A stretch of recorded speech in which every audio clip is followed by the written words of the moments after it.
السلام علیکم۔ اس چینل میں آپ سب کو خوش آمدید۔ کہانی کو آخر تک ضرور سنیے۔ امید ہے آپ کو ہماری آج کی کہانی بھی پسند آئے گی۔ تو آئیے شروع کرتے ہیں اپنی آج کی کہانی۔ میری سہاگ رات ہوائی جہاز میں ہوئی تھی۔ شادی کے بعد میں رخصت ہو کر لاہور سے کراچی ہوائی جہاز سے اپنے سسرال جا رہی تھی۔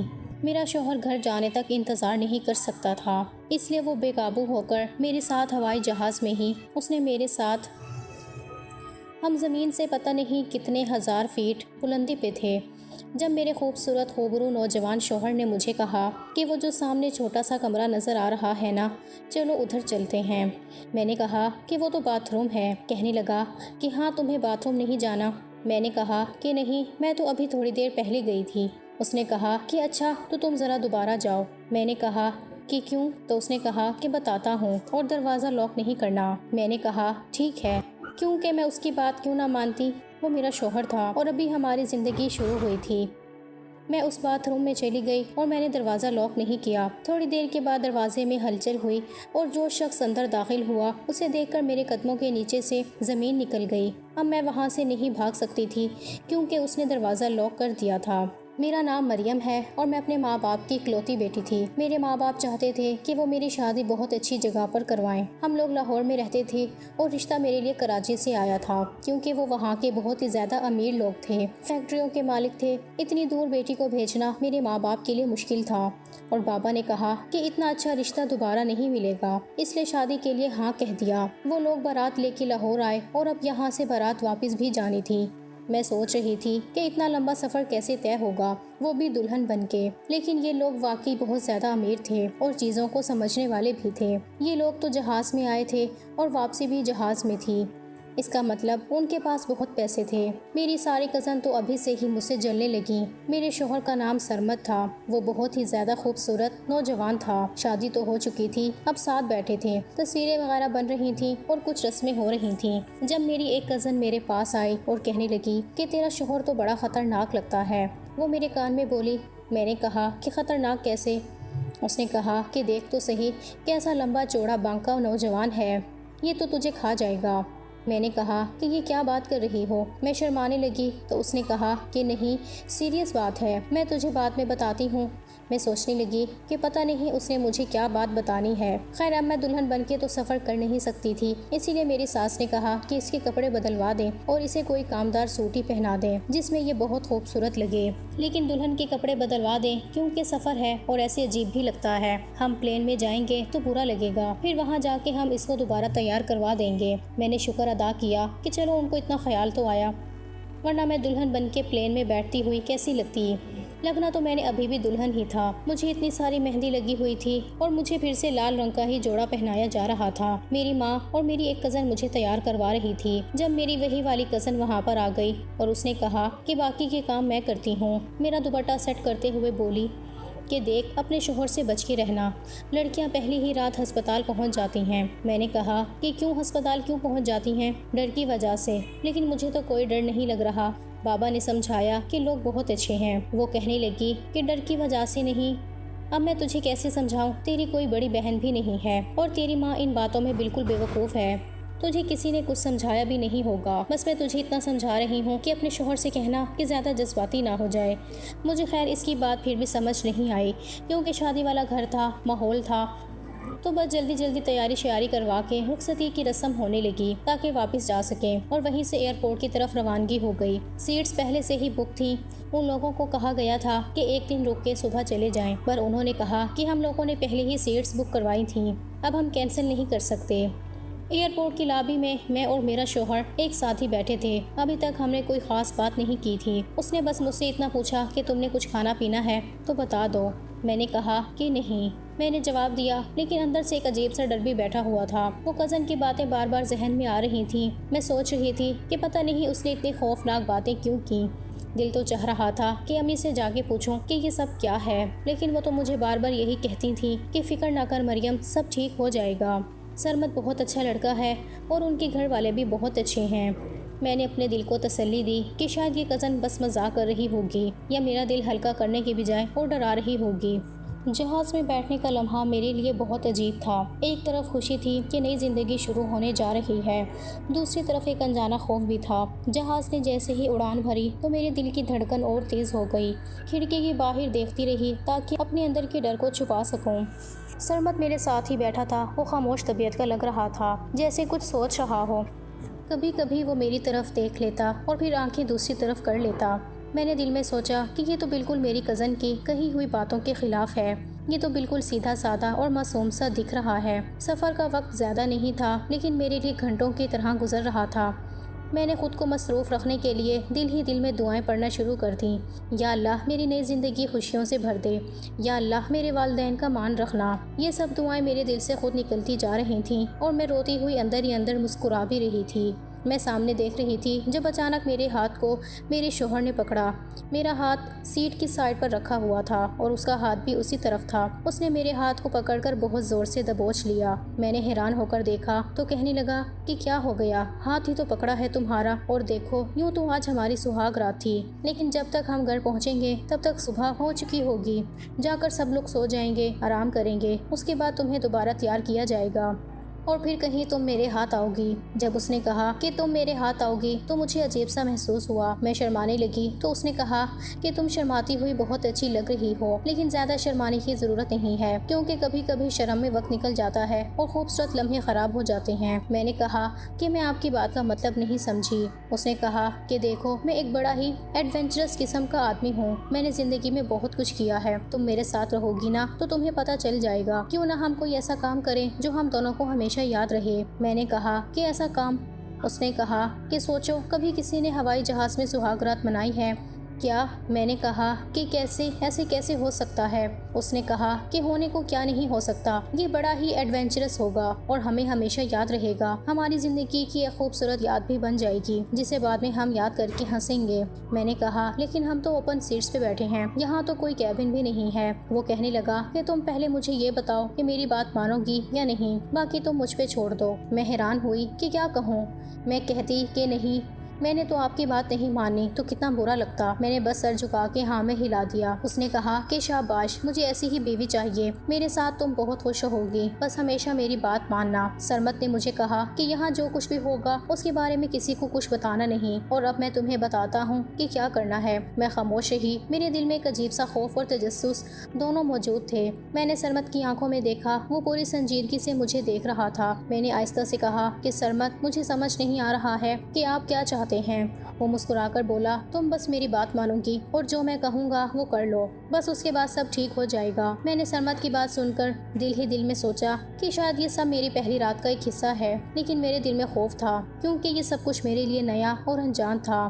میں سامنے کھڑی تھی، سرمد میرے قریب آیا اور اس نے میرے کندھے پر ہاتھ رکھا۔ اس کا ہاتھ گرم اور سکون دینے والا تھا۔ میں نے جھجک کے ساتھ اس کی طرف دیکھا۔ اس نے آہستہ سے کہا مریم، تم فکر نہ کرو، یہ سب تمہارے لیے اچھا ہوگا۔ تمہیں پتہ ہے میں نے اپنی زندگی میں بہت کچھ دیکھا ہے، لیکن آج کا لمحہ سب سے خاص ہے۔ میں نے سرمد کی بات کو سنتے ہوئے ایک گہرا سانس لیا اور دل میں سوچا کہ شاید یہ سب ایک امتحان ہے جو ہمیں ایک دوسرے کے لیے دینا ہے۔ سرمد نے میرے ہاتھ کو مضبوطی سے پکڑ لیا اور کہا کہ ہم زندگی کے اس نئے سفر کا آغاز کر رہے ہیں، تمہیں پتہ ہونا چاہیے کہ یہ لمحہ ہمیشہ یاد رہے گا۔ میں نے سرمد کی بات پر سر ہلا دیا، لیکن دل ہی دل میں ایک سوال تھا کہ یہ لمحہ کیسے اور کیوں یادگار رہے گا۔ میں نے پوچھا کہ سرمد، کیا یہ سب ضروری ہے؟ اس نے مسکرا کر کہا ضروری نہیں، لیکن خاص ضرور ہے، اور خاص لمحات زندگی میں ہمیشہ یاد رہتے ہیں۔ میں خاموش ہو گئی اور اس کی بات پر غور کرنے لگی۔ سرمد نے آہستہ سے کہا کہ تمہارے چہرے پر یہ خوف ہے، وہ محبت کا خوف ہے، لیکن میں تمہیں یقین دلاتا ہوں کہ میں تمہیں کبھی تکلیف نہیں دوں گا۔ میں نے سرمد کی آنکھوں میں دیکھا، وہاں ایک عجیب سی مٹھاس اور عزم تھا۔ میں نے آہستہ سے کہا کہ میں نہیں جانتی کہ یہ سب کیسا ہوگا، لیکن میں تمہارے ساتھ ہوں۔ سرمد نے میرے جواب پر مسکرا کر کہا کہ یہی مجھے سننا تھا، اور پھر اس نے میرے کان میں آہستہ سے کہا کہ یہ ہماری پہلی اور سب سے یادگار رات ہوگی۔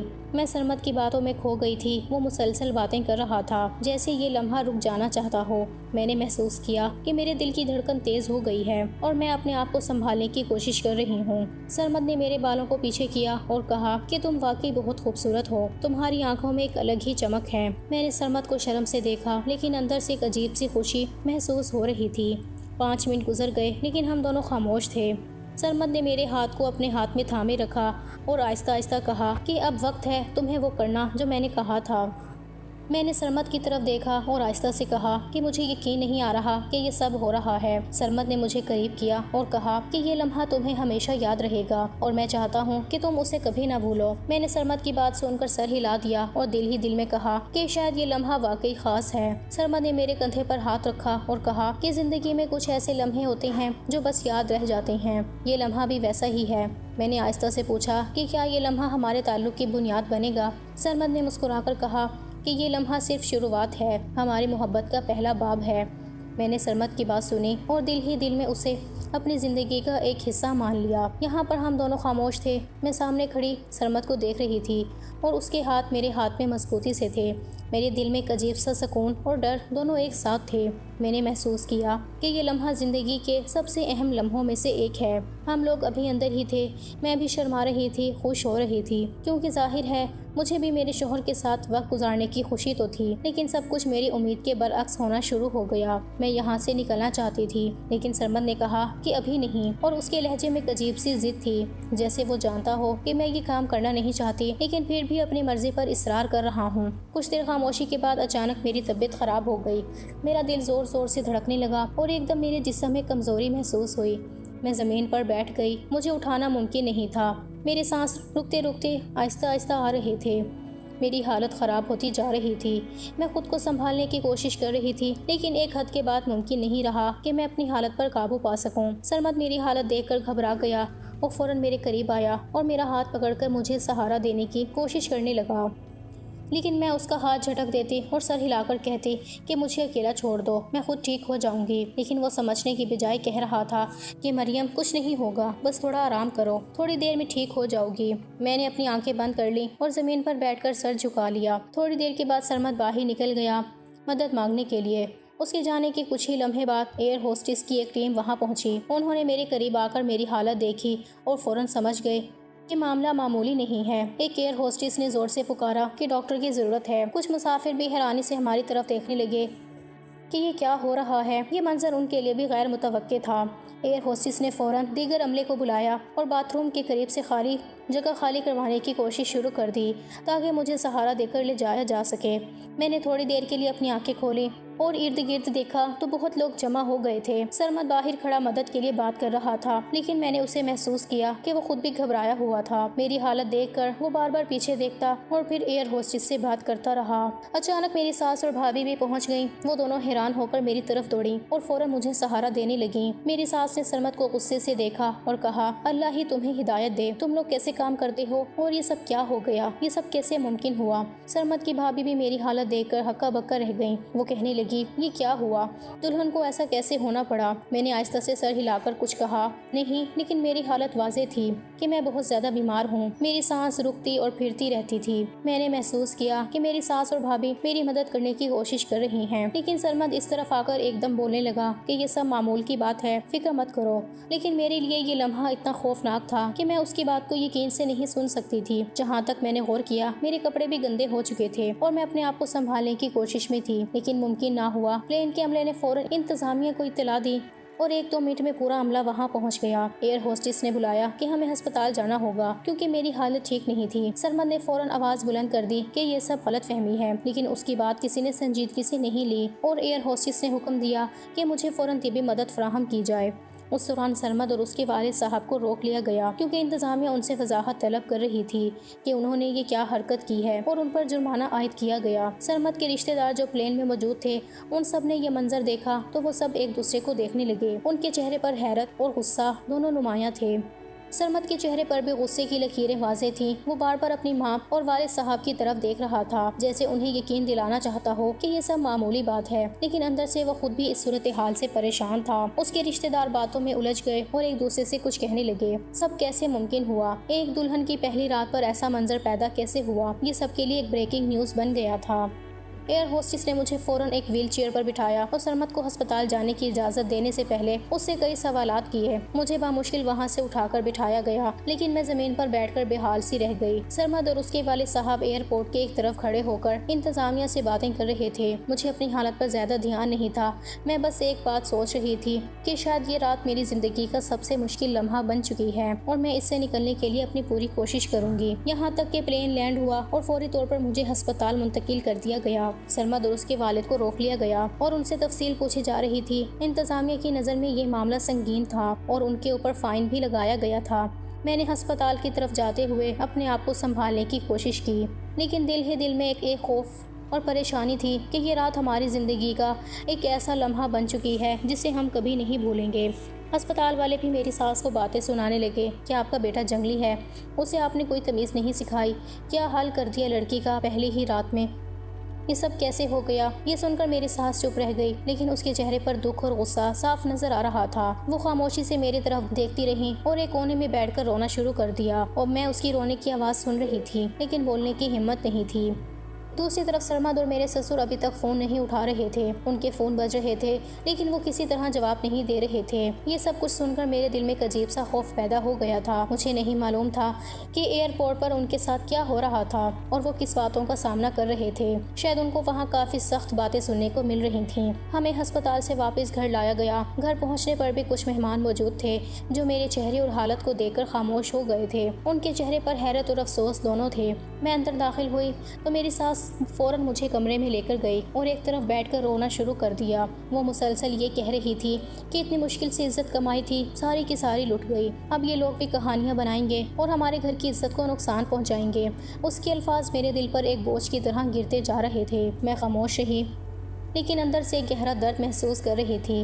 میری ساس نے سرمد کی بات کرتے ہوئے کہا کہ ہسپتال میں ڈاکٹر نے بھی بہت باتیں کی ہیں اور کہا کہ یہ سب تمہاری وجہ سے ہوا ہے۔ میں حیران رہ گئی۔ میں نے آہستہ سے کہا کہ اس میں میرا کیا قصور ہے؟ تو اس نے سخت لہجے میں کہا، کیوں تمہارا قصور نہیں ہے؟ مرد تو ایسے ہی ہوتے ہیں، غلط باتیں کرتے رہتے ہیں، لیکن عورتوں کا کام ہوتا ہے کہ انہیں منع کرنا چاہیے۔ تم نے اس کو یہ نہیں کہا کہ گھر جا کے یہ کام کر لینا؟ یہ سن کر میرا دل گھبرانے لگا۔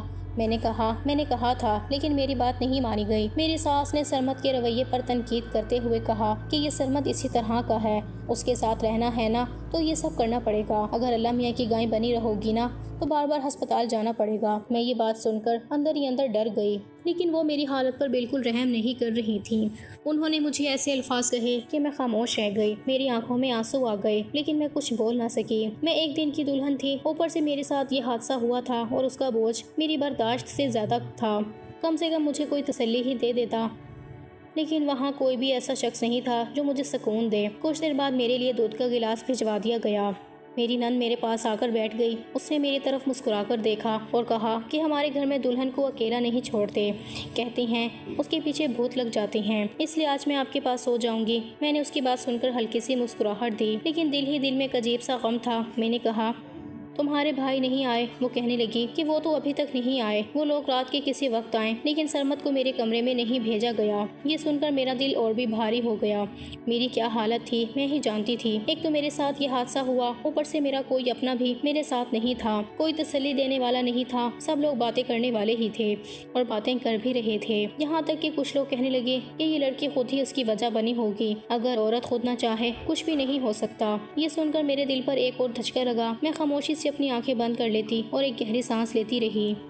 میری سانس کے چہرے پر غم اور مایوسی صاف نظر آ رہی تھی اور وہ کہہ رہی تھی کہ آپ کو کوئی پڑھی لکھی لڑکی لانی چاہیے تھی، آپ پتہ نہیں کیسی لڑکی اٹھا کے لے آئی ہیں، اس نے تو اتنے ہی دن میں آپ لوگوں کو معاشرے میں ذلیل کر کے رکھ دیا ہے، آگے پتہ نہیں کیا ہوگا۔ یہ سن کر میرا دل اور بھی بھاری ہو گیا اور میں خاموشی سے اپنے کمرے کے ایک کونے میں بیٹھ کر سوچنے لگی کہ شاید میری زندگی کا یہ پہلا دن ہی سب سے مشکل دن بن گیا ہے۔ سرمد میرے کمرے میں جب آیا تو ایسے لگتا تھا کہ اسے کوئی پرواہ ہی نہیں ہے۔ اس نے مجھ سے کچھ پوچھا ہی نہیں اور سیدھا پوچھا کہ کب تک ٹھیک ہو جاؤ گی۔ میں حیران ہو گئی۔ میں نے آہستہ سے کہا کہ مجھے نہیں پتا، ڈاکٹر کہہ رہی تھی 1 ہفتہ لگے گا۔ اس نے بغیر کسی جذبات کے کہا 1 ہفتہ؟ پھر میں کام کرتا ہوں، میرے دوستوں نے میری شادی کی خوشی میں پارٹی رکھی ہے، میں وہیں چلا جاتا ہوں، ادھر ہی رہ لوں گا کچھ دن، جب تم ٹھیک ہو جاؤ گی تو آ جاؤں گا۔ میں نے اس کی بات سن کر آہستہ سے کہا کہ میری ایسی حالت میں آپ مجھے چھوڑ کے جائیں گے؟ سب گھر والے مجھے باتیں سنا رہے تھے کہ سب کچھ تو آپ کی وجہ سے ہوا ہے۔ وہ ہنس کر بولا کہ میری وجہ سے ہوا ہے؟ کیا میں تمہیں زبردستی لے گیا تھا؟ وہاں تم بھی تو میرے ساتھ گئی تھی، اس وقت تم بڑی خوش ہو رہی تھی، اب تم نے سب کچھ مجھ پر ڈال دیا ہے۔ میں حیران رہ گئی کہ کس قسم کا آدمی تھا، کس طرح کی باتیں کر رہا تھا میرے ساتھ، اتنا برا ہوا وہ بھی اس کی وجہ سے۔ لیکن میرا خیال کرنے کی بجائے مجھے یہ محسوس کرا رہا تھا کہ جیسے میں صرف ایک ہی کام کے لیے ہوں، اور کیونکہ ابھی یہ کام نہیں ہو سکتا تو میرے ساتھ بھی نہیں رہے گا، اور ساتھ ہی مجھے ڈانٹ بھی رہا تھا کہ صرف مرد ہی ایسے نہیں ہوتے ہیں، تم عورتیں بھی کسی سے کم نہیں ہو، تمہیں بھی شادی کی بہت خوشی چڑھی ہوئی تھی، یہی ہوتی ہے شادی، اسی کو شادی کہتے ہیں، اب بیٹھ کے بھگتو اس شادی کو۔ سرمد نے یہ کہہ کر کمرے سے نکلنے کی کوشش کی، لیکن اس کی آواز میں ایک عجیب سی سختی تھی۔ میں وہاں بے بسی سے بیٹھ گئی، آنکھوں میں آنسو بھر آئے، میں خاموشی سے رونے لگی، مجھے لگا جیسے میری پوری دنیا اجڑ گئی ہے، میرا دل ٹوٹ چکا تھا۔ میں نے اپنے آپ کو سنبھالنے کی کوشش کی، لیکن ہر سانس کے ساتھ درد بڑھتا جا رہا تھا۔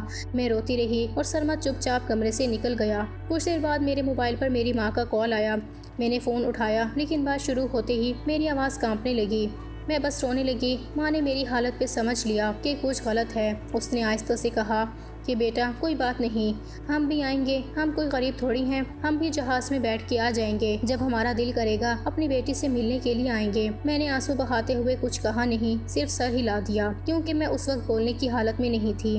بس پھر ایسے ہی ہماری زندگی کی شروعات ہوئی، تو اس کے بعد کچھ اچھا کہاں ہونا تھا، ولیمہ بھی کینسل ہو گیا، رشتہ دار بھی باتیں کرتے تانے دیتے چلے گئے، میری ساس بھی میرے خلاف ہو گئی، اور سرمد کے والدین بھی میرے خلاف ہو گئے، کیونکہ جس کے دل میں میرے لیے احساس نہیں تھا، میں اس سے کیا ہی محبت کرتی رہی تھی، لیکن اس کی باتیں اور رویہ میرے دل کو اور بھی زخمی کر رہا تھا۔ میں رات بھر جاگتی رہی اور سوچتی رہی کہ میری زندگی کا پہلا دن ہی میرے لیے ایک طویل اور کٹھن امتحان بن گیا ہے۔ سرمد نے کہا تھا اسے ایڈونچرس لائف پسند ہے، اس کی ایڈونچر ہماری پوری زندگی کا روک بن گیا۔ اس کے بعد وہ میرے ساتھ تبھی ٹھیک رہتا تھا جب اس کو مجھ سے کوئی مطلب ہوتا تھا، اور مطلب نکل جانے کے بعد بالکل بدل جاتا تھا۔ دوستوں کے پاس جانا، رات کو دیر سے آنا، اور اسے صرف یہ بات رات کو یاد آتی تھی کہ میں اس کی بیوی ہوں۔ میں نے اپنے گھر میں بھی یہ بات کسی کو نہیں بتائی تھی، یہاں تک کہ میں ماں بننے والی تھی، تو میری ساس سب خوش ہو گئے کہ چلو ہماری بہو نے خوشخبری سنائی ہے، اور وہ میرا بہت زیادہ خیال رکھنے لگیں۔ لیکن سرمد نے مجھے کہا کہ میں نہیں چاہتا کہ تم ابھی ماں بنو۔ میں اس کی بات سن کر حیران رہ گئی۔ میں نے کہا کہ کیا مطلب،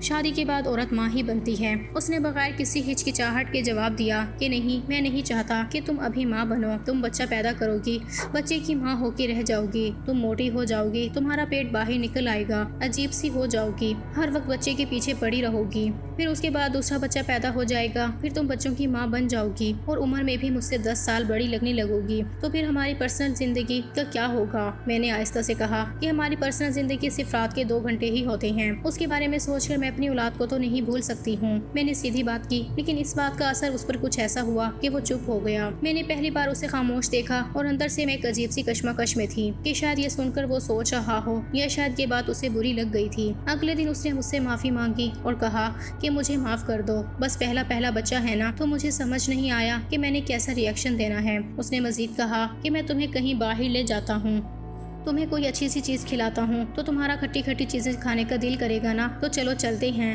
میں نے تھوڑا ہچکچاتے ہوئے ہاں کہا، کیونکہ مجھے لگا کہ شاید بچہ آنے کے بعد کہ ٹھیک ہو جائے گا، اور اسی سوچ کے ساتھ میں نے اس کی بات قبول کر لی، کیونکہ یہی کہا جاتا ہے کہ اسی طرح سے اس دنیا میں یہ سب کچھ چلتا ہے۔ سرمد نے مجھے باہر لے جانے کا وعدہ پورا کیا، اور ہم دونوں ایک اچھے ریسٹورنٹ گئے، وہاں جوس پیا اور کچھ کھانے پینے کا لطف بھی اٹھایا، لیکن دل کے اندر ایک عجیب سا غبار تھا۔ میں جانتی تھی کہ میری طبیعت ابھی بھی ٹھیک نہیں ہے، لیکن میں نے اپنی حالت کو نظر انداز کر دیا، کیونکہ میرے دل میں ایک خواہش تھی کہ شاید یہ وقت ہماری دوری کو ختم کر دے، لیکن واپس آ کر میری حالت اور خراب ہو گئی۔ میں محسوس کرنے لگی کہ یہ سب کچھ جسمانی نہیں بلکہ ایک ذہنی بوجھ ہے جو مجھے اندر سے دبائے ہوئے ہے، اور یہ بوجھ ہر لمحہ بڑھتا جا رہا ہے۔ کچھ دن بعد میری حالت اتنی خراب ہو گئی کہ مجھے ہسپتال جانا پڑا۔ میں وہاں جا کر حیران رہ گئی کہ ڈاکٹر نے مجھے بتایا کہ کسی نے مجھے مس کیریج کرنے کی دوائی گھول کے پلائی ہے، یا تو میں نے خود پی ہے یہ سن کر میں لرز گئی۔ میں نے سختی سے کہا کہ نہیں، میں نے ایسا کچھ نہیں کیا، لیکن میری سمجھ میں آ گیا کہ یہ کام سرمد نے کیا ہے۔ جب میں نے بعد میں اس سے پوچھا تو اس نے بغیر کسی شرم کے کہا کہ جو مجھے ٹھیک لگا میں نے وہی کیا۔ میں نے تم سے شادی کی ہے تو میں بچوں کی ماں بنانے کے لیے نہیں، اپنے لیے۔ ویسے بھی تمہارے پاس 3-4 سال ہیں، اس کے بعد تم نے ویسے ہی بوڑھی ہو جانا ہے، پہلے جیسا نہیں لگنا۔ 3-4 سال میرے ساتھ انجوائے کر لو، پھر اس کے بعد بیٹھ کے ماں بن جانا اور بچوں کو پالتی رہنا، مجھے کوئی مسئلہ نہیں ہوگا۔ اس کی یہ باتیں سن کر میرا دل ٹوٹ گیا۔ میں نے محسوس کیا کہ یہ آدمی میری زندگی کا حصہ رہنے کے لیے تیار نہیں، بلکہ اپنی خواہشات پوری کرنے کے لیے میرا استعمال کر رہا ہے۔ میں نے اندر ہی اندر فیصلہ کر لیا کہ یہ انسان ساری زندگی گزارنے کے قابل نہیں تھا۔ میں نے اپنی ہمت جمع کی اور اپنے ماں باپ کو کہا کہ میں آنا چاہتی ہوں۔ انہوں نے وہاں سے میرے لیے ٹکٹ بھیجا اور میں نے اپنی ساس سے کہا کہ میں 2 ہفتے میں واپس آ جاؤں گی۔ ان کو یہ سب نارمل لگا کہ بس لڑکی اپنے ماں باپ سے ملنے جا رہی ہے۔ میں چلی گئی، لیکن اب مجھے جہاز میں بیٹھنے سے بھی ڈر لگتا تھا، کیونکہ میرا دل خوف اور دکھ سے بھرا ہوا تھا۔ جب میں اپنے گھر پہنچی تو میں نے اپنے ماں باپ کو سب کچھ بتا دیا اور کہا کہ میں واپس نہیں جاؤں گی۔ یہ سن کر میرے ماں باپ کا غصہ بھی میرے حق میں ہو گیا۔ انہوں نے میری حوصلہ افزائی کی اور کہا کہ بیٹی، تم نے صحیح فیصلہ کیا ہے، ہم تمہارے ساتھ ہیں۔ اسی دن سے سارے معاملات بگڑنا شروع ہو گئے۔ سرمد کے خاندان نے مجھے دھمکیاں دینی شروع کر دی کہ وہ طلاق نہیں دیں گے، لیکن میں نے ہمت نہیں ہاری۔ میں نے خلا کا کیس کر دیا اور عدالت نے میرے حق میں فیصلہ دے دیا اور یہ برا آدمی میری زندگی سے نکل گیا۔ آج میں یہ بات دل سے کہنا چاہتی ہوں کہ بیٹیوں کی شادی دیکھ بھال کے کریں، صرف پیسہ اور شکل نہ دیکھیں، بلکہ یہ بھی دیکھیں کہ انسان اچھا ہے یا نہیں، کیونکہ ایک اچھا انسان صرف خوبصورتی یا دولت سے نہیں پہچانا جاتا، بلکہ اس کے کردار سے پہچانا جاتا ہے، اور یہ کردار ہی ایک خوشگوار زندگی کی بنیاد ہوتا ہے۔ میں چاہتی ہوں کہ میری کہانی دوسری لڑکیوں کے لیے ایک سبق بنے، تاکہ وہ اپنی زندگی کے فیصلے سوچ سمجھ کر کریں اور کبھی بھی صرف دوسروں کے کہنے پر اپنی خوشی قربان نہ کریں، کیونکہ شادی ایک مقدس رشتہ ہے جس میں محبت، احترام اور یقین کی بنیاد ہونی چاہیے، نہ کہ خوف اور زبردستی کی۔ میری خوش قسمتی تھی کہ میں اس رشتے سے نکل گئی، کیونکہ اس آدمی نے جس نے اپنی ہی اولاد کو دنیا میں آنے سے پہلے ختم کر دیا، بعد میں پتہ نہیں میرے ساتھ کیا کرتا۔ میرے لیے یہی میری آنکھیں کھول دینے کا ایک پوائنٹ تھا۔ اگر یہاں پہ میں چپ کر جاتی تو پھر خدا کی قسم میں پوری زندگی ذلیل ہوتی۔ اب آپ لوگ بتائیں کہ میں نے صحیح کیا یا نہیں۔ اپنی رائے کا اظہار ضرور کیجیے گا۔